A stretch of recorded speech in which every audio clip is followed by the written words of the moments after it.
जी नमस्कार दोस्तों, आप सभी का आपके अपने परिवार आईडी एग्जाम में स्वागत है। तो कैसे हैं आप? उम्मीद करते हैं कि आप सभी अच्छे होंगे और आपकी तैयारी भी अच्छी चल रही होगी। तो दोस्तों, जैसा कि आप सभी को पता है कि डेली शाम को आपकी ये यूपीएसआई की क्लास होती है, जिसमें हम मूल विधि प्लस भारतीय संविधान के क्वेश्चनों को कवर करते हैं और ये सारे के सारे आपके प्रीवियस ईयर क्वेश्चन पेपर होते हैं। तो दोस्तों, आज की हमारी ये जो है 24वीं क्लास होगी। इससे पहले हमने 23 क्लासेस जो है करवा दिया है। जिन लोगों ने उन क्लासों को नहीं देखा है तो चैनल के प्लेलिस्ट में जाकर के देख सकते हैं।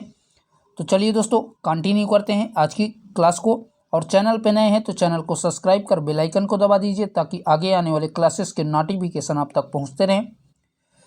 तो आज का पहला क्वेश्चन है, भारतीय दंड संहिता की किस धारा में जो है दहेज मृत्यु से संबंधित प्रावधान दिए गए हैं?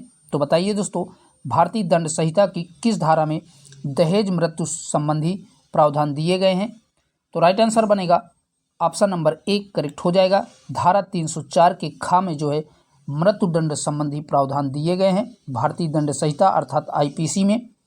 और बता दें, जब कोई स्त्री की मृत्यु किसी दाह या शारीरिक क्षति या उसके विवाह के 7 वर्ष पहले सामान्य परिस्थितियों से हो जाती है तो उसे जो है दहेज हत्या माना जाता है। ठीक है दोस्तों, याद रखिएगा। तो उसे क्या कहा जाता है?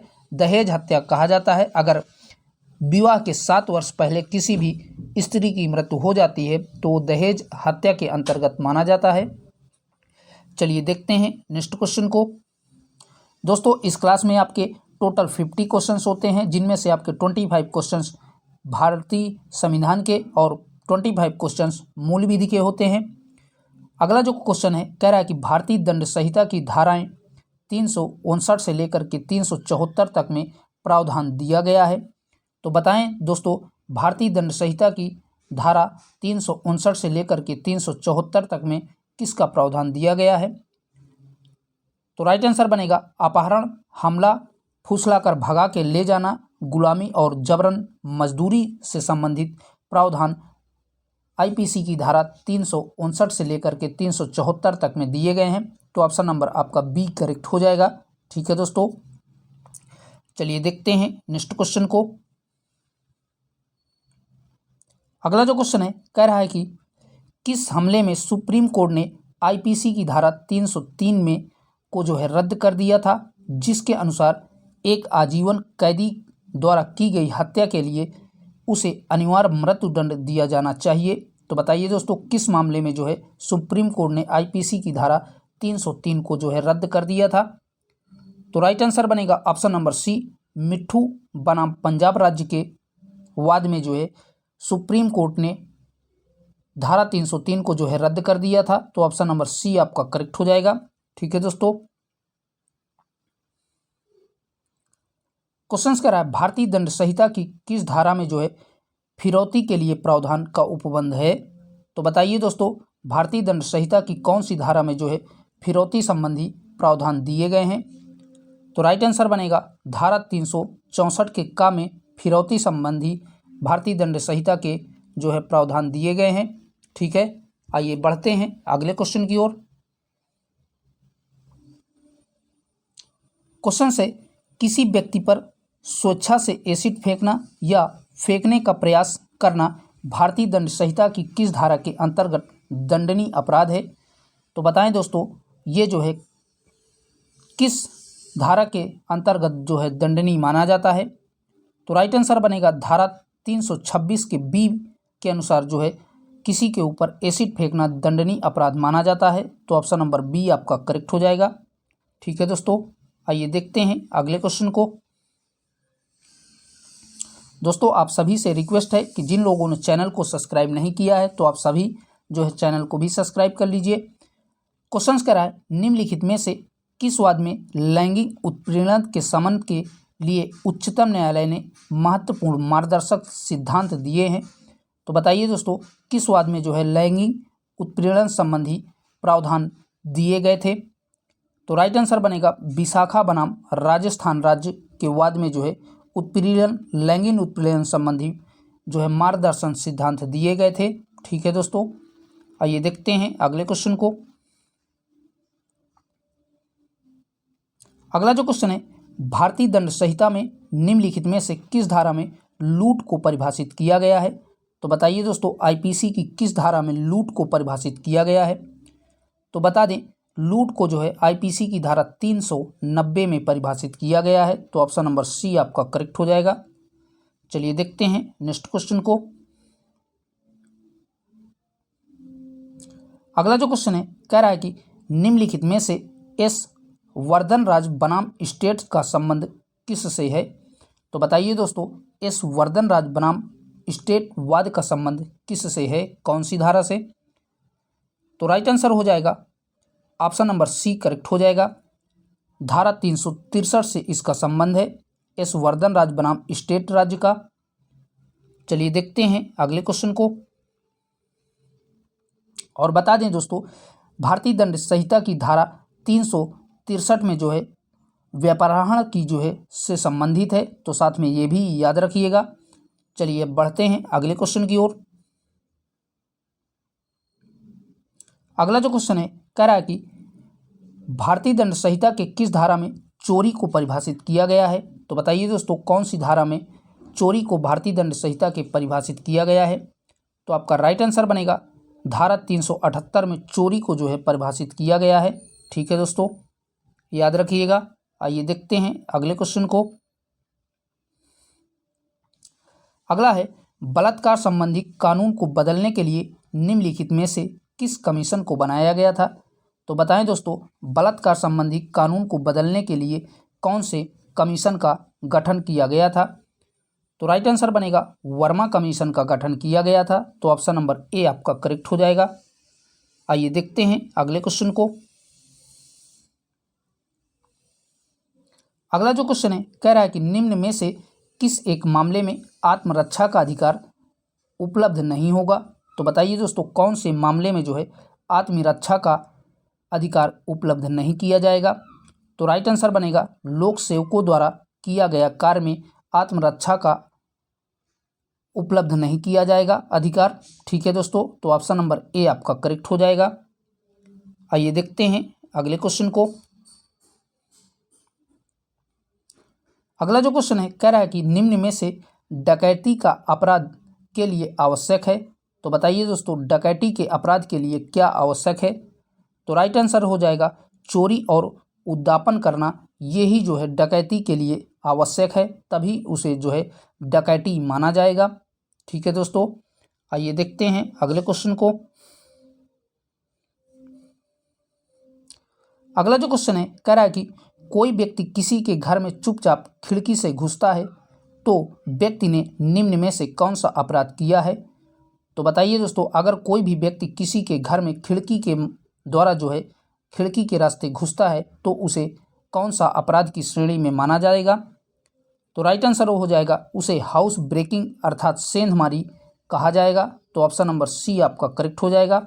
और बता दें, भारतीय दंड संहिता की धारा 445 में सेंधमारी अर्थात गृह भेदन से संबंधित उपबंध या प्रावधान दिए गए हैं। तो कौन सी धारा में? 445 में जो है इसका प्रावधान दिया गया है भारतीय दंड संहिता के।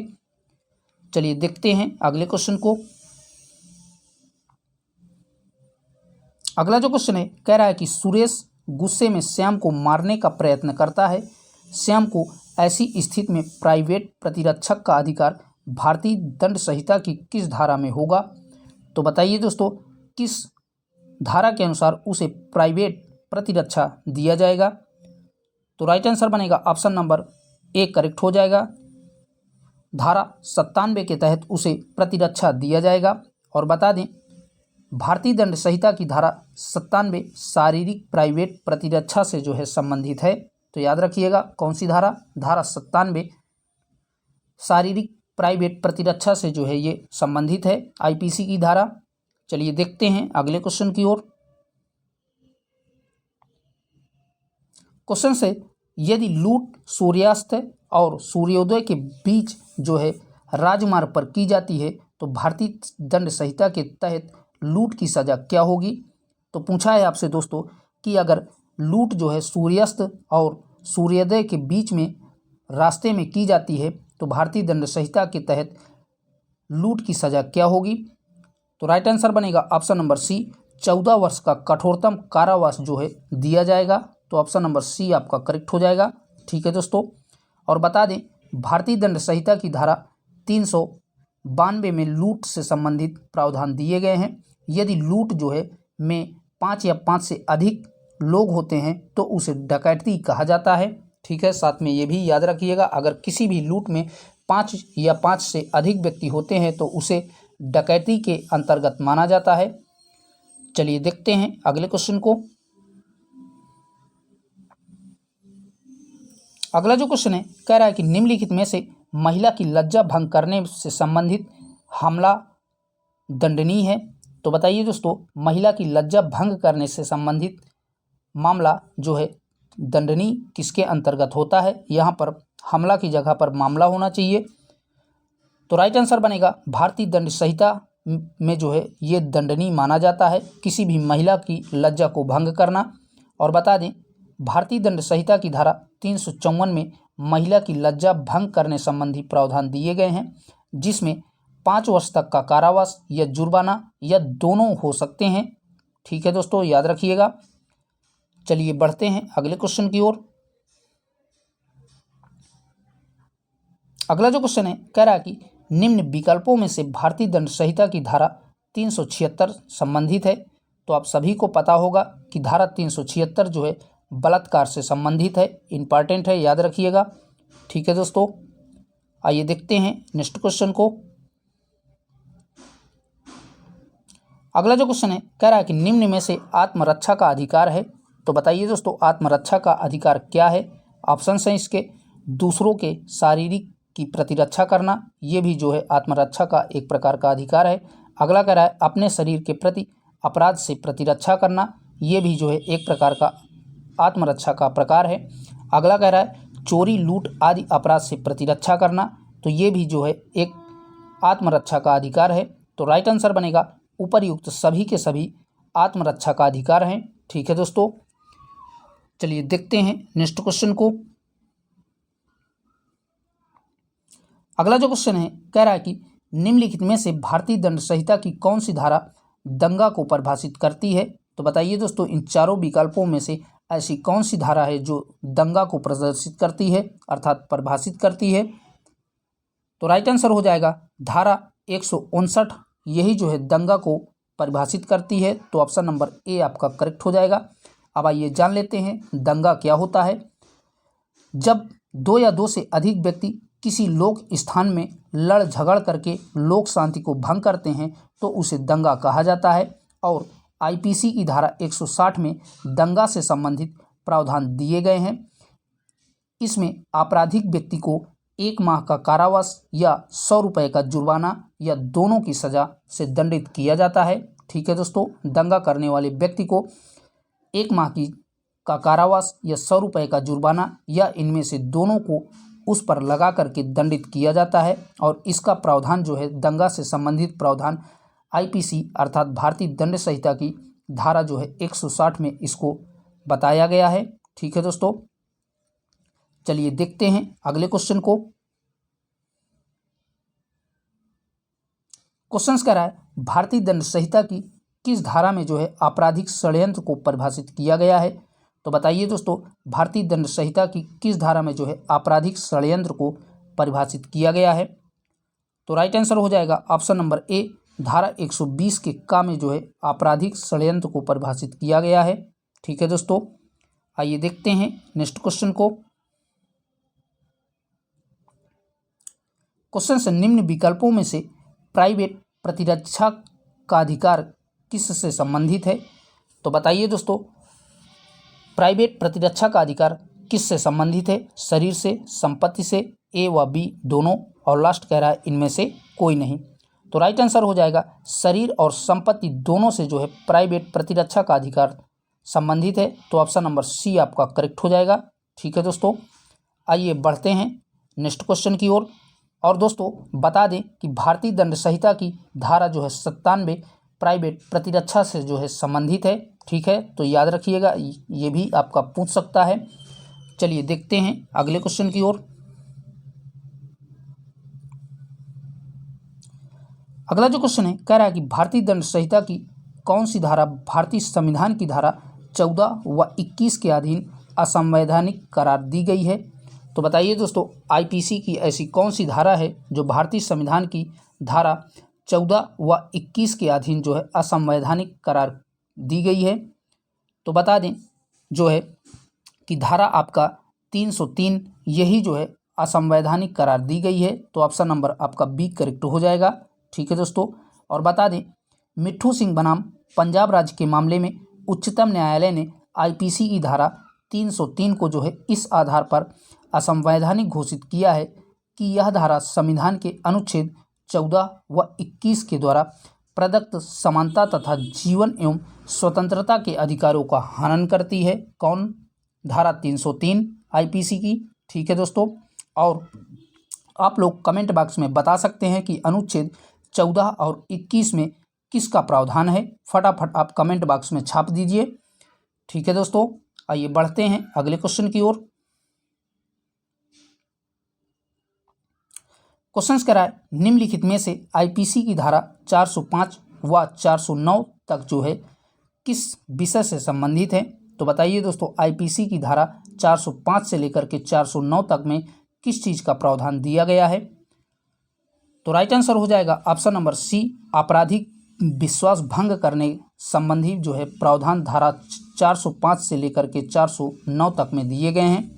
तो ऑप्शन नंबर सी आपका करेक्ट हो जाएगा, आपराधिक विश्वास भंग करने से। चलिए दोस्तों, बढ़ते हैं अगले क्वेश्चन की ओर।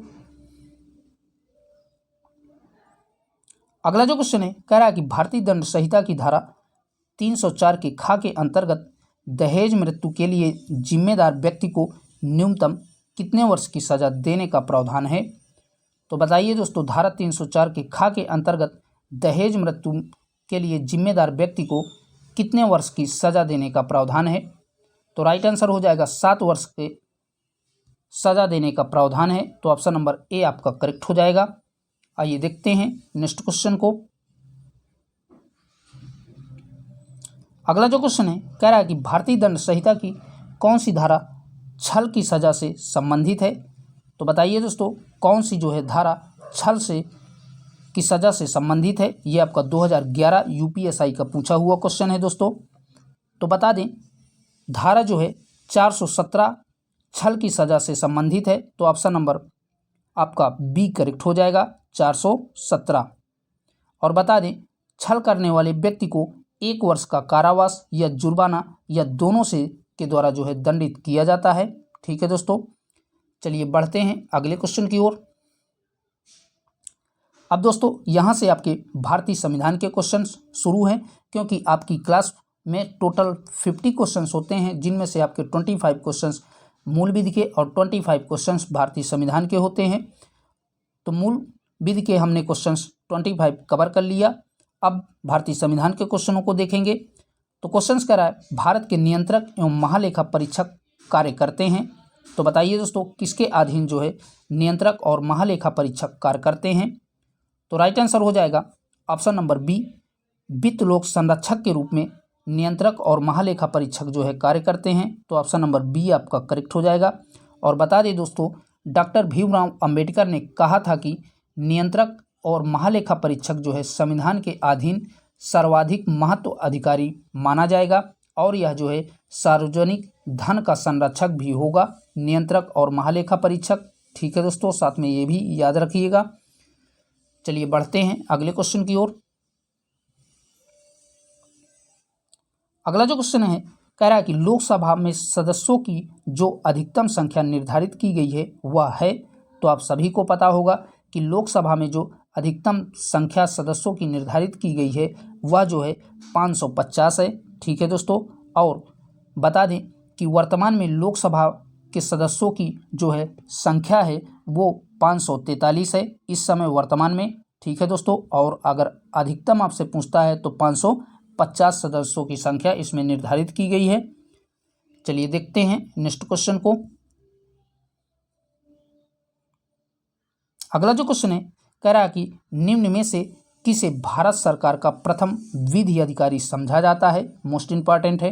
तो बताइए दोस्तों, किसको जो है भारत सरकार का प्रथम विधि अधिकारी समझा जाता है? तो महान्यायवादी को भारत सरकार का प्रथम विधिक अधिकारी समझा जाता है। तो ऑप्शन नंबर सी आपका करेक्ट हो जाएगा। और बता दें भारतीय संविधान के अनुच्छेद 76 में इसका प्रावधान दिया गया है। ठीक है, कौन से अनुच्छेद में? अनुच्छेद 76 में इसका प्रावधान बताया गया है।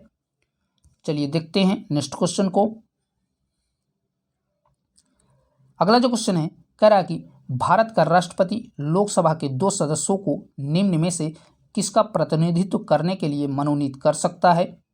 तो बताइए दोस्तों, भारत का राष्ट्रपति लोकसभा के 2 सदस्यों में निम्न में से किसका प्रतिनिधित्व करने के लिए मनोनीत करता है? तो राइट आंसर हो जाएगा अगला भारतीय सदस्यों को जो है मनोनीत करता है या प्रतिनिधित्व करने के लिए मनोनीत कर सकता है। तो ऑप्शन नंबर बी आपका करेक्ट हो जाएगा। और बता दें भारतीय संविधान के अनुच्छेद 331 में इसका जो है प्रावधान दिया गया है। ठीक है दोस्तों, चलिए बढ़ते हैं अगले क्वेश्चन की ओर। अगला जो क्वेश्चन है कह रहा है कि भारतीय संविधान के अनुसार राज्यसभा के चुनाव के लिए अपेक्षित न्यूनतम आयु है। तो बताइए संविधान के अनुसार जो है राज्यसभा के लिए चुनाव लड़ने के लिए अपेक्षित न्यूनतम आयु कितनी होनी चाहिए? तो इसके लिए न्यूनतम आयु जो है 30 वर्ष होनी चाहिए। तो ऑप्शन नंबर बी आपका करेक्ट हो जाएगा। ठीक है दोस्तों, आइए देख लेते हैं अगले क्वेश्चन को।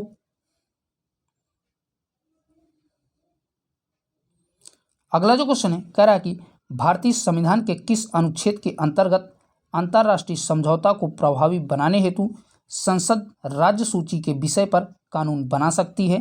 तो बताइए दोस्तों, ये प्रावधान संविधान के कौन से अनुच्छेद में दिया गया है? तो बता दें ये प्रावधान जो है भारतीय संविधान के अनुच्छेद 253 में दिया गया है। तो ऑप्शन नंबर डी आपका करेक्ट हो जाएगा। ठीक है दोस्तों, आइए देखते हैं अगले क्वेश्चन को। अगला जो क्वेश्चन है, राज्यसभा में धन विधेयक प्राप्त होने के कितने दिन के अंदर इसे लोकसभा को वापस किया जाना चाहिए? तो आप सभी को पता होगा, कई बार जो है ये क्वेश्चन हमने करवा दिया है कि 14 दिन के अंदर जो है इसे वापस किया जाता है। तो ऑप्शन नंबर बी आपका करेक्ट हो जाएगा। ठीक है दोस्तों,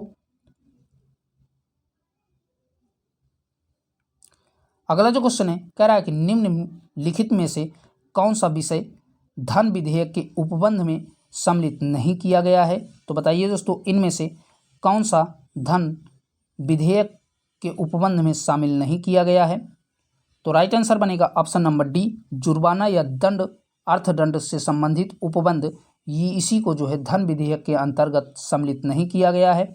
और बता दें भारतीय संविधान के अनुच्छेद 110 में जो है धन विधेयक संबंधी प्रावधान दिए गए हैं और धन विधेयक संबंधी परिभाषाएं अनुच्छेद 110 में दी गई हैं भारतीय संविधान के, तो याद रखिएगा। चलिए देखते हैं अगले क्वेश्चन को। अगला जो क्वेश्चन है कह रहा है कि भारत में संसद की लोक लेखा समिति के अध्यक्ष की नियुक्ति कौन करता है? इंपॉर्टेंट है। तो बताइए दोस्तों, भारत की संसद की लोक लेखा समिति के अध्यक्ष की नियुक्ति किसके द्वारा की जाती है? तो राइट आंसर बनेगा ऑप्शन नंबर सी, ये जो है लोकसभा के अध्यक्ष द्वारा इसकी नियुक्ति की जाती है। तो ऑप्शन नंबर सी आपका करेक्ट हो जाएगा। और बता दें इसमें जो है टोटल 22 सदस्य होते हैं। कितने दोस्तों? 22 सदस्य टोटल इसमें होते हैं, जिसमें से आपके 15 सदस्य लोकसभा के होते हैं और 7 सदस्य जो है राज्यसभा के होते हैं। तो टोटल मिलाकर के 22 सदस्य इसमें होते हैं। ठीक है दोस्तों, चलिए बढ़ते हैं अगले क्वेश्चन की ओर।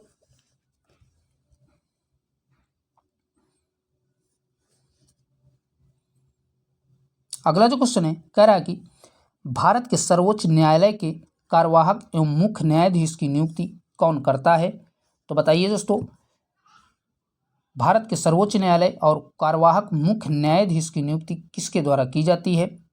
तो बता दें भारत के सर्वोच्च न्यायालय के कार्यवाहक मुख्य न्यायाधीश की नियुक्ति संविधान के अनुच्छेद 226 के अनुसार राष्ट्रपति द्वारा की जाती है। तो ऑप्शन नंबर सी आपका करेक्ट हो जाएगा। और कौन से अनुच्छेद के अनुसार?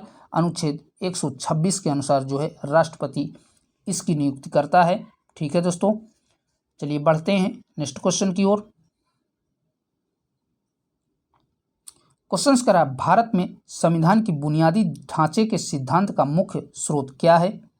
तो आपको बताना है कि संविधान के बुनियादी ढांचा का सिद्धांत मुख्य स्रोत कौन सा है।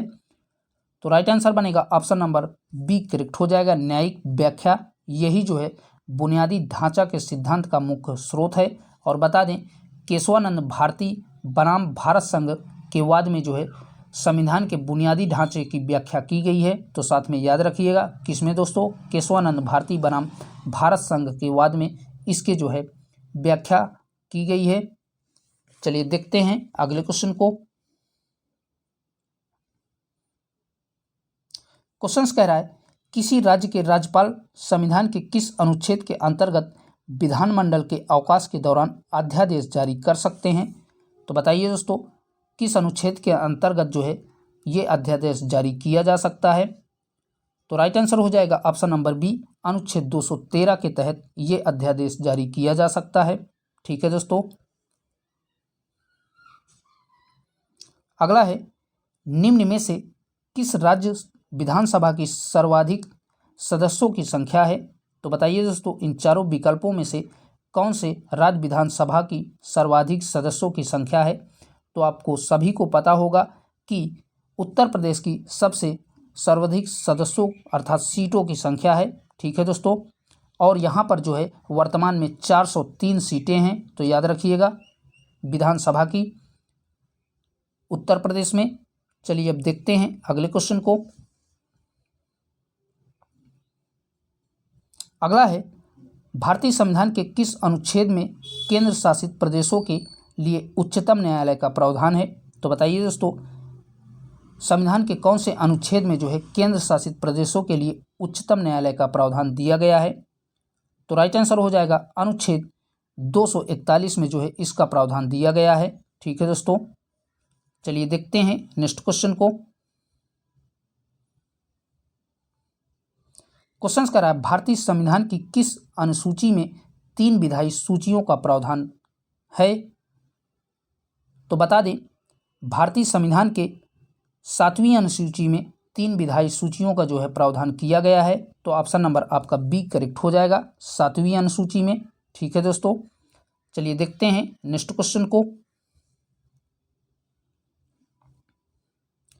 अगला जो क्वेश्चन है कह रहा है कि केंद्र तथा राज्यों के मध्य शक्तियों के वितरण के लिए भारत का संविधान 3 सूचियों में जो है प्रस्तुत करता है।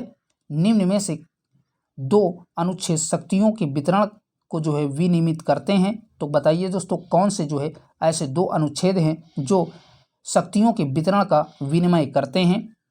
तो राइट आंसर हो जाएगा अनुच्छेद 245 तथा 246, यही जो है शक्तियों के वितरण का विनियमन करते हैं। तो ऑप्शन नंबर डी आपका करेक्ट हो जाएगा। ठीक है दोस्तों, याद रखिएगा। आइए देखते हैं अगले क्वेश्चन को। अगला है भारतीय संविधान के किस भाग में केंद्र राज्य विधायी संबंध दिए गए हैं। इंपॉर्टेंट है, याद रखिएगा। तो बताइए दोस्तों भारतीय संविधान के किस भाग में जो है केंद्र सरकार विधायी संबंध दिए गए हैं। तो राइट आंसर हो जाएगा भाग 11 में जो है इसके विधायी संबंधी प्रावधान दिए गए हैं। ठीक है दोस्तों, कौन से भाग 11 में दिए गए हैं। चलिए देखते हैं नेक्स्ट क्वेश्चन को। अगला है निम्न में से भारत के राष्ट्रपति द्वारा वित्त आयोग की नियुक्ति से संबंधित अनुच्छेद है। तो बताइए दोस्तों जो राष्ट्रपति द्वारा वित्त आयोग की नियुक्ति की जाती है उसका प्रावधान संविधान के कौन से अनुच्छेद में दिया है। तो राइट आंसर बनेगा अनुच्छेद 280 के तहत जो है राष्ट्रपति वित्त आयोग की नियुक्ति करता है। ठीक है दोस्तों, चलिए देखते हैं अगले क्वेश्चन को। क्वेश्चन है केंद्र और राज्य के मध्य वित्त का बंटवारा किसकी सिफारिश पर होता है। तो बताइए दोस्तों केंद्र और राज्य में वित्त का बंटवारा किसकी सिफारिश पर किया जाता है। तो राइट आंसर हो जाएगा वित्त आयोग की सिफारिश पर जो है वित्त का बंटवारा किया जाता है केंद्र और राज्य के बीच में। ठीक है दोस्तों, आइए देखते हैं अगले क्वेश्चन को। अगला जो क्वेश्चन है कह रहा कि प्रशासनिक सुधार आयोग जिसने पहली बार लोकपाल तथा लोकायुक्त बनाने की संस्तुति की थी के अध्यक्ष थे। तो बताइए दोस्तों पहली बार जो है प्रशासनिक सुधार आयोग जिसके लिए पहली बार लोकपाल तथा लोकायुक्त बनाने की संस्तुति की गई थी उसके अध्यक्ष कौन थे? तो राइट आंसर हो जाएगा इसके अध्यक्ष जो है मोरारजी देसाई थे। तो ऑप्शन नंबर ए आपका करेक्ट हो जाएगा। और बता दें कि प्रथम प्रशासनिक सुधार आयोग की स्थापना जनवरी 1966 में जो है की गई थी और इसके अध्यक्ष जो है मोरारजी देसाई थे। तो याद रखिएगा कब की गई थी? जनवरी 1966 में। आइए बढ़ते हैं अगले क्वेश्चन की ओर। अगला जो क्वेश्चन है कह रहा है मत देने का अधिकार और निर्वाचित होने का अधिकार भारत में एक प्रकार का डैश यानी खाली जगह है। तो बताइए दोस्तों यह कैसा अधिकार है?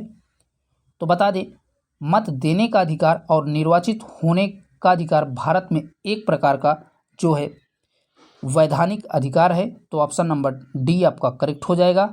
ठीक है दोस्तों, ये कैसा अधिकार है? एक वैधानिक अधिकार है। चलिए देखते हैं नेक्स्ट क्वेश्चन को। अगला जो क्वेश्चन है कह रहा है कि भारत के मुख्य चुनाव आयुक्त की नियुक्ति निम्न में से किसके द्वारा की जाती है? तो बताइए दोस्तों भारत के मुख्य चुनाव आयुक्त की नियुक्ति किसके द्वारा की जाती है? तो ये जो है नियुक्ति राष्ट्रपति द्वारा की जाती है। तो ऑप्शन नंबर सी आपका करेक्ट हो जाएगा। ठीक है दोस्तों, चलिए देखते हैं नेक्स्ट क्वेश्चन को। अगला है निम्नलिखित में से कौन सा चुनाव निर्वाचन आयोग द्वारा संपादित नहीं किया जाता है? तो बताइए दोस्तों इनमें से कौन सा चुनाव आयोग द्वारा जो है संपादित नहीं किया जाता है? तो राइट आंसर हो जाएगा स्थानीय निकायों का यही जो है चुनाव आयोग द्वारा संपादित नहीं किया जाता है। ठीक है दोस्तों, ऑप्शन नंबर डी आपका करेक्ट हो जाएगा। आइए बढ़ते हैं अगले क्वेश्चन की ओर। अगला है भारतीय संविधान में संशोधन की पहल किसके द्वारा की जा सकती है? तो बताइए दोस्तों संविधान में संशोधन की पहल किसके द्वारा की जा सकती है? तो राइट आंसर हो जाएगा संसद के किसी भी सदन में जो है इसकी पहल की जा सकती है। तो ऑप्शन नंबर डी आपका करेक्ट हो जाएगा। ठीक है दोस्तों, चलिए बढ़ते हैं अगले क्वेश्चन की ओर। अगला जो क्वेश्चन है कह रहा है कि ग्रामीण स्थानीय शासन का पंचायती राज नामांकन किस भारतीय नेता के सुझाव का परिणाम था? तो बताइए दोस्तों कौन से भारतीय नेता के द्वारा इसका सुझाव परिणाम दिया गया था? तो राइट आंसर हो जाएगा एम.के. गांधी द्वारा जो है इसका सुझाव दिया गया था। तो ऑप्शन नंबर डी आपका करेक्ट हो जाएगा। ठीक है दोस्तों, तो दोस्तों आज के लिए इतना ही। यहीं तक आज की क्लास में 50 मोस्ट क्वेश्चन थे जो कि हमने आपके साथ कवर किया।